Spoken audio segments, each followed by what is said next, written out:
Good afternoon students. कला विज्ञान वाणिज्य महाविद्यालय बदनापूर गृहविज्ञान विषयाचा BA सेकंड इयर BA SYचा होम सायन्स सेमिस्टर तिसरा आणि पेपर नंबर आहे आपला 6. आपण यापूर्वी या विषयाची सुरुवात केलेली आहे. यापूर्वी आपण या ठिकाणी तंतूचं वर्गीकरण बघितलेलं होतं. आता तंतूच्या वर्गीकरणानंतर आपल्याला आज नवीन टॉपिक जो आहे तो आपल्याला या ठिकाणी सुरू करायचा होता. तंतूच्या वर्गीकरणामध्ये आपण नैसर्गिक तंतू आणि कृत्रिम तंतू म्हणजे मानवनिर्मित तंतू याचं एकंदर क्लासिफिकेशन किंवा वर्गीकरण हा आपण डिटेलमध्ये बघितला आहे.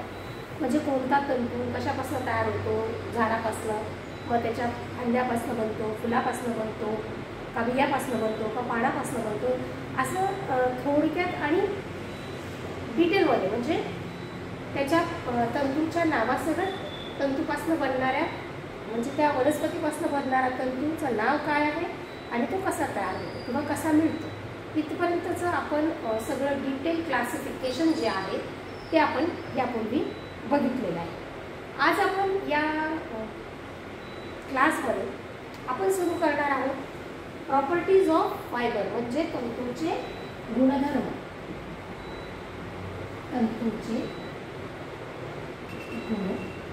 आता तंतूचे गुणधर्म म्हणजे कुठल्या प्रॉपर्टीज आहेत किंवा कुठले गुणधर्म आहेत जे तंतूमध्ये असले पाहिजे तरच त्याच्यापासून वस्त्र जे आहे ते बनवलं जात असतं. वस्त्र हा शब्द जो आहे तो वस या शब्दापासून तयार झालेला आहे. आता वस म्हणजे वस्त्र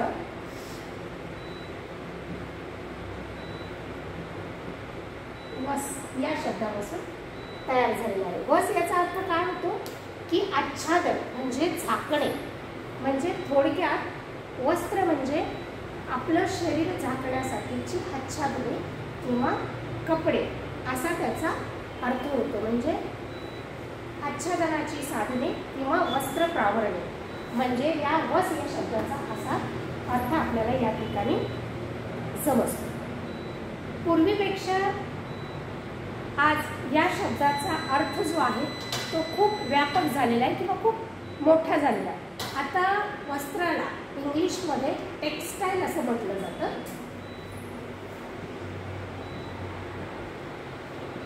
टेक्स्टाईल असं वस्त्राला म्हटलं जातं. तर टेक्स्टाईल हा जो शब्द आहे तो लॅटिन शब्द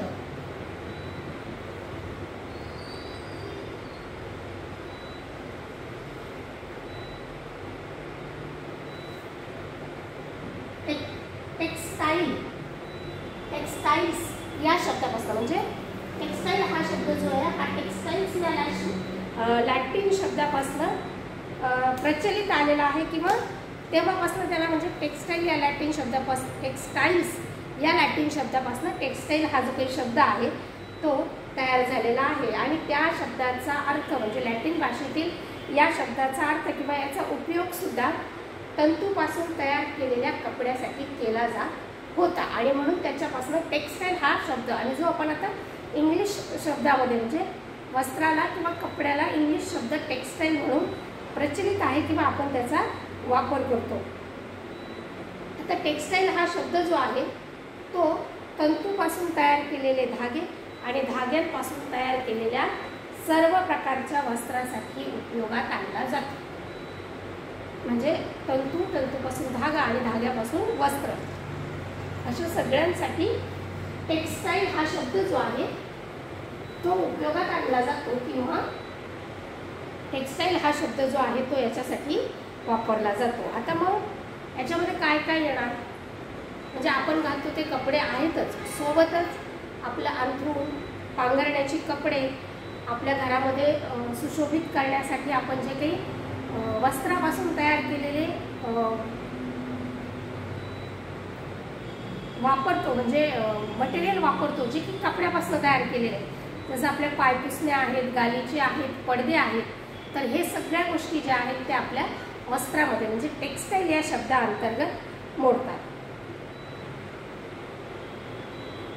आता आधी सुरुवातीचा जो काळ होता त्या सुरुवातीच्या काळामध्ये मानव लोक जो होता म्हणजे आधी मानव अवस्थेमध्ये मानव जो होता तो फक्त झाडांची पानं आणि झाडांची सालं याला स्वतः भोवती गुंडाळून त्याच्यापासून वस्त्र म्हणजे थोडक्यात त्याच्या शरीराचं तो उन्हापासून वाऱ्यापासून आणि पावसापासून संरक्षण करण्यासाठी अशा प्रकारच्या साहित्याचा आच्छादन म्हणून तो उपयोग करत होता. परंतु जेव्हा विणण्याची कला किंवा सुई आणि दोरा ही संकल्पना जेव्हा लक्षात आली किंवा जेव्हा याचा जन्म झाला तेव्हा त्याच्यामध्ये विविध परिसज्जा या गोष्टींचा समावेश जो आहे तो आला. आता तसं पाहता जशी जशी प्रगती झाली किंवा जशी जशी क्रांती झाली मग ही क्रांती जी आहे ही प्रत्येक क्षेत्रात झालेली आहे. अन्न आणि खाद्यपदार्थाच्या क्षेत्रात झालेली आहे, टेक्नॉलॉजीमध्ये झालेली आहे, शेतीमध्ये झालेली आहे, वेगवेगळ्या रिसोर्सेस म्हणजे संसाधनाबद्दल झालेली आहे. तर तशीच क्रांती जी आहे ती तंतूबद्दल किंवा कपड्याबद्दल देखील झालेली आहे. आणि मग ह्या तंतूबद्दल कपड्याबद्दल वेगवेगळे संशोधनं, वेगवेगळे शोध, वेगवेगळ्या वस्त्रांची निर्मिती जी आहे ती मानव करू लागला. आणि ह्या क्षेत्रामध्ये रोज नवनवीन संशोधनं जी आहेत ती होत राहतात आणि एक वेगळी प्रगती किंवा एक वेगळा प्रवास जो आहे वस्त्राचा किंवा तंतूचा हा प्रगतीच्या दिशेने सतत वाटचाल करत राहतो. म्हणजे आज एक आहे तर उद्या आणखी काहीतरी नवीन किंवा वेगळं मानव हा शोधतच आहे. आधुनिक काळामध्ये आपण बघतो की म्हणजे जसं आपण तंतूचं वर्गीकरण जेव्हा बघितलं नैसर्गिक तंतू आणि मानवनिर्मित तंतू ह्या दोन गोष्टी जेव्हा आपण बघत होतो तर मानवनिर्मित तंतू म्हणजे माणसाने वेगवेगळ्या घटकापासून पदार्थापासून तंतूची निर्मिती केली आणि मग हे जे काही तंतू आहेत या तंतूचा उपयोग जो आहे त्याच्यामध्ये असणारे चांगले गुणधर्म जे आहेत त्याच्यापासून तयार केलेले छान आणि असे वस्त्र जे आहेत तर ती वस्त्र त्याचा उपयोग त्याचे गुणधर्म या सगळ्यांचा वापर जो आहे तो व्यक्ती करू लागला आहे. आणि मेन गोष्ट म्हणजे अशी की एका तंतूपासून एक वस्त्र तर बनतं परंतु टेक्नॉलॉजी किंवा संशोधनामुळे 2 किंवा 3 तंतू एकत्र करून देखील वस्त्र निर्मितीची क्रिया ही मानवनिर्मित तंतूमध्ये केली जाऊ लागली. आणि त्याच्यामुळे त्या 3 तंतूचे गुणधर्म जे आहेत मग कुणामध्ये जर एखादा कमी आहे एखाद्यामध्ये एखादा जास्त आहे तर ह्या गुणधर्मांचा उपयोग जो आहे तो त्या वस्त्रामध्ये मिळायला लागला. म्हणजे अशा स्वरूपाने एका सिंगल तंतूपासून देखील वस्त्र निर्मिती होते आणि मानवनिर्मित किंवा मानवाच्या प्रगतीमुळे मानवनिर्मित तंतूमध्ये अशा 2 किंवा 3 तंतूंना एकत्र करून त्याच्यापासून वस्त्र जे आहे ते केले जाऊ लागले. आता अत्याधुनिक आणि संगणकावर विणले जाणारे म्हणजे कम्प्युटराइज्ड यंत्राच्या मदतीने वस्त्र जे आहेत ते देखील आता तयार होऊ लागलेले आहेत. म्हणजे नंबर ऑफ व्हरायटीज म्हणजे खूप साऱ्या व्हरायटीज ज्या आहेत खूप सगळे वेगवेगळे प्रकार जे आहे म्हणजे कपड्याचे प्रकार तयार रेडीमेड गारमेंट्सचे प्रकार हे खूप वेगाने फॅशनच्या माध्यमातून प्रचलित होतात किंवा मार्केटमध्ये उपलब्ध होतात. आणि मग तसा ग्राहक जो आहे म्हणजे वस्त्र खरेदी करणारा ग्राहक जो आहे तो थोडासा जागरूक म्हणजे काय की हा कपडा तो कपडा मग याचं टेक्स्चर काय आहे मग याची किंमत काय आहे याची टिकाऊपणा किती आहे या सगळ्या सारख्या गोष्टींचा विचार जो आहे तो आता आपल्या ग्राहकांना करावा लागतो आहे. आता आजच्या आपण धावपळीचं जीवन जगतो व्यस्त जीवन जगतो मग याच्यामध्ये आपल्याला कापड घेऊन माप देऊन वस्त्र शिवण्याची जी काही पद्धती पूर्वी होती त्याच्यानुसार आता आपल्याला काम करण्याची गरज नाही. तर आता आपल्याला नवीन पद्धतीचे वस्त्र जे आहेत ते दान ठरतात म्हणजे रेडीमेड गारमेंट्स जे आहेत ते आपल्यासाठी वरदान ठरलेले आहेत. आता याच्यामध्ये पुन्हा आणखी काही गोष्टी आहेत की ज्या आपल्या व्यस्त आयुष्यामुळे किंवा आपल्याला एका नोकरीच्या ठिकाणी किंवा ज्या ठिकाणी आपण जातो त्या ठिकाणचा ॲटमॉस्फिअर त्या ठिकाणचा आपला दर्जा याच्या अनुषंगाने आपल्याला आपले वस्त्र जे आहेत ते निवडावी लागत असतात. पण आधुनिक वस्त्रांमध्ये त्याला धुणे सुलभ आहे स्वच्छ ठेवणे पण सुलभ आहे आणि शिवाय त्याला इस्त्रीची देखील गरज नसते किंवा गरज नाही अशा वस्त्र देखील आता आपल्याला मिळतात। वेगवेगळ्या परिसज्जेद्वारे वस्त्र जे आहेत ते सुरक्षित बनवले जात आहेत आणि मग ह्या विविधतेमुळे तयार झालेले किंवा वापरलेला जो तंतू आहे तो ग्राहकाच्या पसंतीला किंवा निवडीला प्रतिसाद देतात असं म्हणण्यापेक्षा एक प्रकारचा प्रश्नचिन्ह किंवा प्रॉब्लेम समस्या ज्या आहेत त्या ग्राहकांसमोर निर्माण करता आहेत। कारण की एकाच प्रकारच्या वस्त्रात विविध प्रकारचे तंतू देखील मिश्रित केले जात आहेत, म्हणजे मिश्रण वाढत आहे। जसं की सुती पॉलिस्टर म्हणजे cotton mix polyester, cotton mix silk, त्याच्यानंतर आणखी काही असे मिक्स मटेरियलचे कपडे जे आहेत ते बनवले जातात। आणि मग काय होतं की अशा ठिकाणी विविध कापडाचे म्हणजे विविध प्रकारच्या कापडांचे गुणधर्म जे आहेत ते एकाच प्रकारच्या तंतूपासून तयार केलेल्या कपड्यापेक्षा वेगवेगळे असतात। ते आता जसं उदाहरणार्थ कॉटन किंवा सुती कपडा जर आपण निवडला तर तो आपल्याला उन्हाळ्यात वापरता येतो, हिवाळ्यात वापरता येतो। परंतु जर कॉटन मिक्स आणखी काही जर त्याच्यामध्ये पॉलिस्टर, नायलॉन, ऑर्नॉन वगैरे सारखे जर मिक्स त्याच्यामध्ये जर वापर केला तर मग त्या कपड्याची वापरण्याची क्षमता जी आहे त्याला मर्यादा येतात। कारण की मानवनिर्मित तंतू जो आहे तो उष्णता ती जी आहे ती शोषून घेतो पण तो बाहेर टाकू शकत नाही आणि मग त्याच्यामुळे ते तंतू जे आहे ते उन्हाळ्यामध्ये वापरण्यासाठी योग्य नसतात। परंतु कॉटन जो आहे तो उन्हाळ्यामध्ये वापरण्यासाठी योग्य असतो। म्हणजे अशा प्रकारच्या ज्या वेगवेगळ्या समस्या आहेत त्या आता या मिक्स कल्चरमुळे किंवा मिक्स तंतूमुळे आपल्यासमोर निर्माण होत आहेत किंवा ग्राहकासमोर निर्माण होत आहेत। तंतूपासून वेगवेगळ्या प्रकारचे धागे तयार केले जातात। या धाग्यांमुळे वस्त्रामध्ये विविधता तिथून निर्माण करता येते आणि अशा या धाग्यांच्या उपयोगातून त्याचा दृश्य परिणाम म्हणजे दिसणारा परिणाम देखील आपल्याला भोगावा लागतो किंवा होत असतो।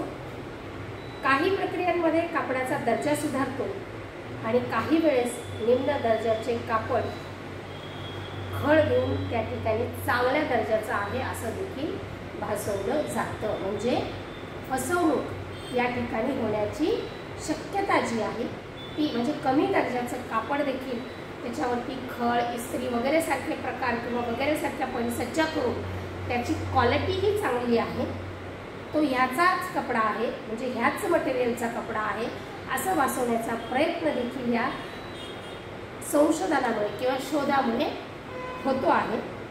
उत्पादकांद्वारे तयार केलेल्या कपड्यांवरती किंवा कापडांवरती म्हणजे तयार गारमेंट्सवरती किंवा रॉ मटेरियल क्लॉथवरती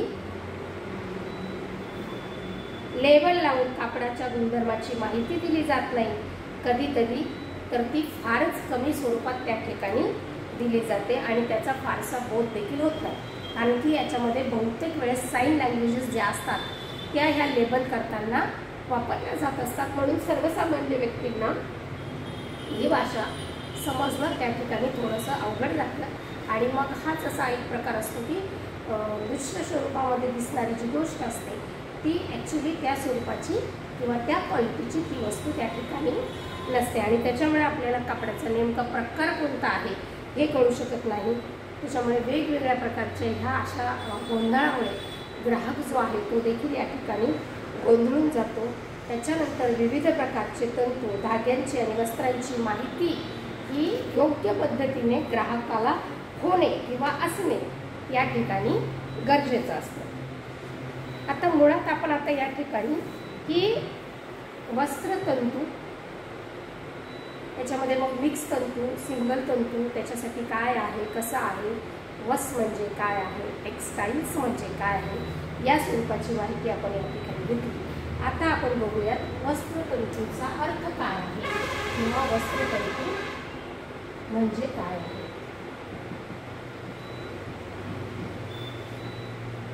तर आता हा वस्त्रतंतूचा अर्थ म्हणजे कशाला आपण वस्त्रतंतू म्हणू शकतो, तर हा अतिशय सूक्ष्म घटकांवर प्रक्रिया करून वस्त्र बनवतात येते त्याला वस्त्रतंतू असं म्हटलं जातं। म्हणजे तंतूचा आकार जो आहे तो अतिशय सूक्ष्म असा असतो आणि त्या सूक्ष्म आकाराला वस्त्राला गुंफन करण्याची म्हणजे विणण्याची त्याच्यावरती सूक्ष्म घटकावर वेगवेगळ्या प्रक्रिया करून त्याला विणण्याप्रत सक्षम करण्याची जी काही गोष्ट असते त्याला वस्त्रतंतू असं म्हटलं जातं.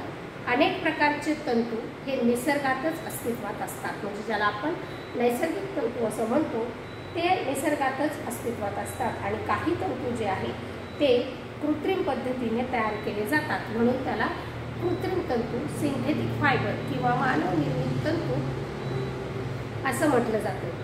आता निसर्गात अनेक प्रकारचे तंतू असले तरी त्या सर्वच तंतूंपासून आपण वस्त्र बनवू शकत नाही किंवा ते सर्वच तंतू आपण वस्त्र बनवण्यासाठी उपयोगात करता येत नाही. अनेक झाडांच्या सालीपासून खूप मोठ्या प्रमाणात म्हणजे लांब स्वरूपाचा तंतू प्राप्त होतो, परंतु तो तितका मजबूत राहत नाही. म्हणजे तंतूची लांबी ही त्याच्या मजबूतीवर परिणाम करते. म्हणजे वस्त्रतंतू जरी लांब भेटला तरी तो मजबूत आहे की नाही हे देखील आपल्याला या ठिकाणी बघणं गरजेचं आहे. तसेच त्याच्यामुळे त्या तंतूपासून कापड निर्मिती केली जाऊ शकत नाही. सर्वच तंतूंना म्हणूनच वस्त्रतंतू म्हणून संबोधलं जात नाही, कारण सर्वांच्या वस्त्रासाठी उपयोग करता येत नाही. म्हणजे सर्वच तंतूंचा उपयोग हा वस्त्रासाठी करता येत नाही. आणि काही तंतू हे वस्त्र विणण्यासाठी आवश्यक असे गुण त्याच्यामध्ये आढळत नाही आणि म्हणून त्याच्यापासून वस्त्र विणलं जात नाही. आणि म्हणून ज्या तंतूपासून वस्त्र विणलं जात नाही त्याला वस्त्रतंतू म्हणता येत नाही. क्लिअर? ओके.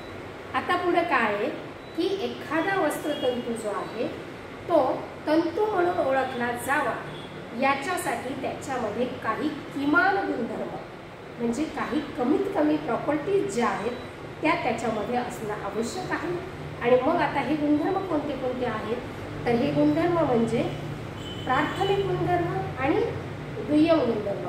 तर प्राथमिक गुणधर्म असे जे आहेत ते किमान प्राथमिक गुणधर्म तरी त्या तंतूमध्ये असले पाहिजेत की ज्याच्यामुळे त्याच्यावरती वस्त्र विणण्याची प्रक्रिया जी आहे ती केली जाऊ शकते. तर या गुणधर्माचे अस्तित्व वस्त्रतंतूंना अत्यावश्यक जरी नसले तरी ते गरजेपुरते तरी त्याच्यामध्ये असणं इष्ट असणं आवश्यक आहे. कारण यांच्या उपस्थितीमुळेच वस्त्रामध्ये विशिष्ट अशी उपयोग क्षमता म्हणजे उपयोगिता जी आहे ती त्या ठिकाणी दिसून येत असते. आणि याच म्हणजे उपयोगितासाठी आवश्यक असणारे गुणधर्म जे आहेत त्याला दुय्यम गुणधर्म असं म्हटलं जातं, सेकंडरी प्रॉपर्टीज असं म्हटलं जातं. आणि वस्त्राला तंतू विणणे योग्य असण्यासाठी त्याच्यामध्ये प्राथमिक गुणधर्म असणं आवश्यक आहे. तर आता वैज्ञानिक प्रगती झाली. आपण बोललो की प्रगतीमुळं वेगवेगळ्या शोधांमुळे वेगवेगळ्या तंतूंची निवड करण्याकरिता कपड्यांची निवड करण्यात येत आहे. आणि त्याच्यामुळे दिवसेंदिवस वेगवेगळ्या नवीन नवीन तंतूची भर जी आहे ती आपल्या टेक्स्टाईल इंडस्ट्रीजमध्ये होत आहे. आणि पूर्वीसारखे वस्त्र एकाच प्रकारच्या धाग्यापासून केवळ तयार केले जात नाही. जसं की पहिले फक्त सुती होतं किंवा फक्त रेशीम मिळायचं, फक्त उनी मिळायचं किंवा फक्त कृत्रिम तंतूचे कापड मिळायचा. परंतु आता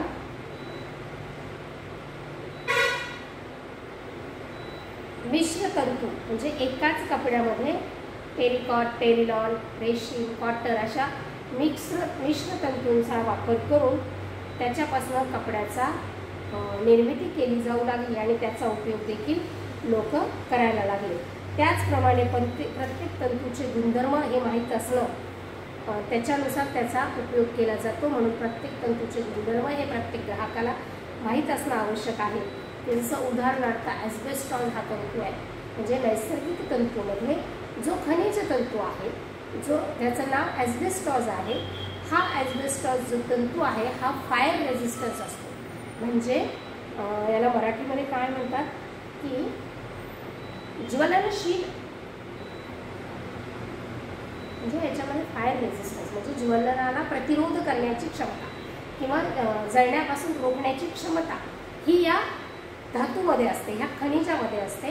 आणि म्हणून या खनिजापासून जे वस्त्र तयार केलं जातं ते अग्नीच्या सानिध्यात, उष्णतेच्या सानिध्यात जळत नाही, खराब होत नाही किंवा वितळत नाही. आणि मग असं जे वस्त्र आहे किंवा असं जे कापड आहे ते साधारणपणे अग्निशमन दलामध्ये काम करणाऱ्या कर्मचाऱ्यांना किंवा जिथं खूप उष्णता आहे अशा ठिकाणी काम, अशा औद्योगिक क्षेत्रात काम करणाऱ्या कर्मचाऱ्यांच्या कपड्यासाठी त्याचा वापर जो आहे तो केला जात असतो. आता आपण या ठिकाणी बघितलं की वस्त्रतंतूचा अर्थ आणि त्याच्यामध्ये असणारे प्रॉपर्टीज कोणत्या कोणत्या आहेत. तर मग आपण आता तंतूच्या गुणधर्माचे 2 प्रकार पडतात. म्हणजे तंतूचे गुणधर्म हे 2 प्रकारचे आहेत. पहिला म्हणजे प्राथमिक गुणधर्म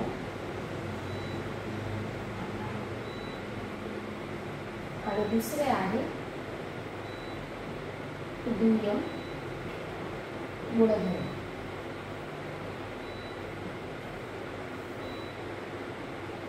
प्राथमिक गुणधर्म म्हणजे की जे तंतूपासून वस्त्र बनवण्यासाठी म्हणजे विणण्यासाठी ज्या गोष्टी किंवा जे गुणधर्म आवश्यक असतात ते म्हणजे प्राथमिक गुणधर्म. आणि दुय्यम गुणधर्म म्हणजे की वस्त्रामध्ये विशिष्ट अशी उपयोगिता त्याच्यामध्ये दिसून येते. म्हणजे ह्या दुय्यम गुणधर्मामुळे किंवा सेकंडरी प्रॉपर्टीजमुळे वस्त्रांमध्ये असे विशिष्ट असे गुणधर्म निर्माण केले जातात. ते किंवा दिसणं म्हणजे सेकंडरी प्रॉपर्टीज होय. आणि प्राथमिक गुणधर्म म्हणजे की तंतूला विणण्यायोग्य असण्यासाठी त्याच्यामध्ये हे प्राथमिक गुणधर्म हे असणं आवश्यक असे असते. आता हे तंतूचे प्राथमिक गुणधर्म काय तर कापड उत्पादन जे आहे ते करण्यामध्ये तंतूचे अखंड असा धाग्यात रूपांतर करण्यासाठी तंतूंना बऱ्याच प्रक्रियेमधून जावं लागतं. म्हणजे तंतू जो आहे त्याची लांबी आणि जाडी ही काही मर्यादित सेंटीमीटर्सपर्यंत असते किंवा मिलीमीटरपर्यंत असते. परंतु त्याच्यापासून कापड विणण्यासाठीचा मोठा धागा तयार करण्यापर्यंतची प्रक्रिया जी आहे ती त्याच्यातून त्या तंतूला जावं लागतं आणि धागा तयार झाल्यानंतर त्याच्यापासून वस्त्र विणले जातात. आणि हे वस्त्र विणण्यासाठी तंतूंमध्ये काही गुणधर्म काही प्राथमिक गुणधर्म असणं आवश्यक आहे. म्हणजे तंतूपासून धागा बनवण्यासाठी आणि धागा हा असा बनवायचा आहे की ज्याच्यामध्ये वस्त्र बनलं पाहिजे तर त्याच्यासाठी या बेसिक प्रॉपर्टीज म्हणजे प्रायमरी प्रॉपर्टीज असणं आवश्यक आहे. तर ह्या प्रायमरी प्रॉपर्टीज कोणत्या कोणत्या आहेत तर पहिलं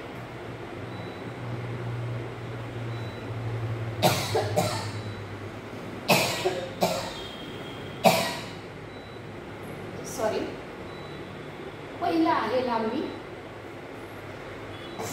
दुसरा आहे जाडी, तिसरा आहे ताणण्याची शक्ती,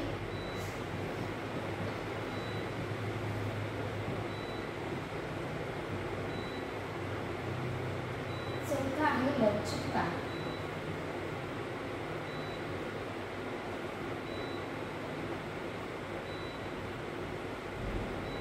पाचवा आहे संलग्नता आणि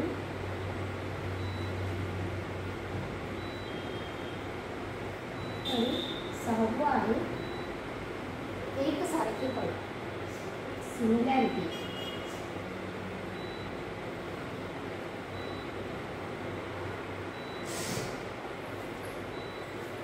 तर या ज्या काही आहेत त्या प्राथमिक गुणधर्म जे आहेत ते म्हणजे तंतूपासून धागा बनवण्यासाठी आणि धाग्यापासून वस्त्र बनवण्यासाठी या बेसिक गोष्टी म्हणजे प्राथमिक गुणधर्म जे आहेत ते वस्त्र तंतूमध्ये असणं आवश्यक आहे.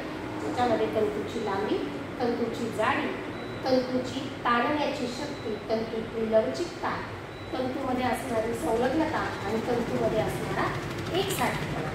या ज्या काही 6 प्रॉपर्टीज आहेत हे जे काही 6 गुणधर्म आहेत हे आपल्याला वस्त्र विणण्यासाठी म्हणजे धाग्या निर्मितीनंतर त्याच्यापासून वस्त्र विणण्यासाठी हे 6 गुणधर्म हे 6 प्राथमिक गुणधर्म हे तंतूमध्ये असणं आवश्यक आहे. तर आत्ता आपण या ठिकाणी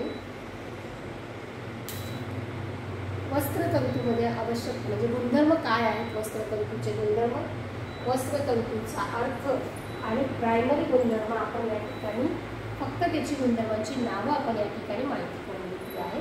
पुढच्या तासिकेमध्ये ॲक्च्युअल लांबी म्हणजे काय असते, ती किती असते, आवश्यक किती असते, कोणत्या तंतूमध्ये किती असते या स्वरूपाचा डिटेल अभ्यास जो आहे तो आपण आपल्या पुढच्या तासिकेमध्ये करू. आजची ही तासिका आपण या ठिकाणी थांबवतो आहोत. आजच्या या तासिकेमध्ये आपण वस्त्रतंतूचे गुणधर्म, वस्त्रतंतू म्हणजे काय आणि वस्त्रतंतूचे जे गुणधर्म आहेत ते 2 भागात विभागलेले आहेत. एक प्राथमिक गुणधर्म आणि दुसरं दुय्यम गुणधर्म. तर आपण प्राथमिक गुणधर्माची फक्त नावं या ठिकाणी बघितली आहे. याची डिटेल माहिती आपण पुढच्या तासिकेमध्ये घेणार आहोत. तर आजचा हा तास आपण या ठिकाणी थांबवत आहोत. पुढच्या तासिकेत भेटू. Okay, thank you.